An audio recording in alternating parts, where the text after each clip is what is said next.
Of this segment, we're going to talk to Lady Oshun. Lady Oshun, many Americans, us older Americans, were raised in the church, but there are millions of young people who are not raised in the church. So how do we teach those values that we used to get in the church outside of a religious context? Well, I go back to our ancestry. Many of us were not even allowed to attend church services, but through our genealogy and through our heritage, principles, integrity, morals, and ideals were passed from generation to generation.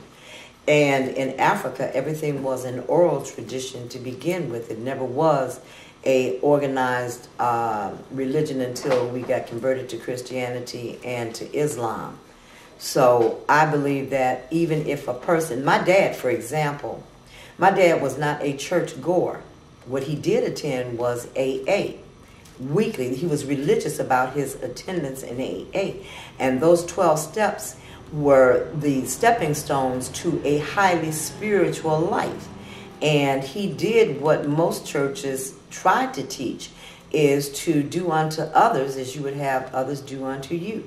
He was always out on a 12-step call trying to help someone get sober, stay sober, or help them through a problem. Our home was always open. I was taught, you know, if I had food and somebody was hungry, I should always feed them. I was always taught if somebody was out of doors and needed a place to stay, that I should take them in. And like I said, my dad primarily raised me because my mom died when I was 14. And the lady that took a big hand in my upbringing after my mother died, she had the same principles. And we had entirely different religious backgrounds. She was Catholic, I was not. So I think it really doesn't have anything to do with religion. Religion is a bunch of rules that were set down by a church that wanted to keep people under oppression. It had really nothing to do with what we call Christianity. Jesus said, upon this are all the laws and the prophets based, that you love God with your whole heart, soul, mind, and body, and that you love your neighbor as yourself.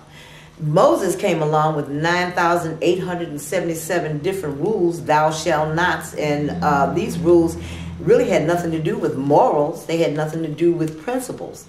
So I don't believe that Christianity, or let me rephrase that, I don't believe that religion is the answer to the social problems of the world today on a global scale. Then I have to rephrase the question again. How do we instill those wholesome values of education, frugality, chastity, those wholesome values to our children who don't go to the mosque, to the temple, to church? How do we instill those values in our homes, at home? By example. You can't teach your child not to lie, and then they see you being hypocritical and lying over the telephone to the bill collector, or lying to your husband about the things that you've bought and hid them in the closet.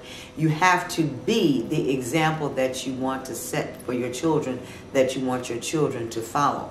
You have to teach them love by showing love. You have to teach them discipline by also showing love in disciplining them. Because if you really love your children, you will discipline them. If you're afraid of your children not liking you, then you're going to have a problem. You're going to have a serious problem. If you're afraid to tell your child not to do something, or to, stop him from doing something, then you're going to have a problem. Your kid's probably going to be standing on the corner with one of the boys, smoking a doobie, joining a gang, because he needs that structure. Gangs have structure. They have rules, regulations, and discipline. They will put you in the center of a circle and beat you down if you break one of those rules. This government has the most crazy idea that you cannot spank your children. You must send your children to school, but if your children don't go to school, then the parent gets punished. How are you going to make sure that your child goes to school if you can't punish them? They can go in the front door and out the back door. You really have to set an example of keeping the word. I think that the most important lesson that we can teach our children is that the only thing that they have of value is their word. Say what you mean what you say. You have nothing other than your word. If you give your word on something and you don't keep it, then nobody can trust you. Nobody will rely on you. Teach your children the value of their word, of integrity. That you don't get in a church.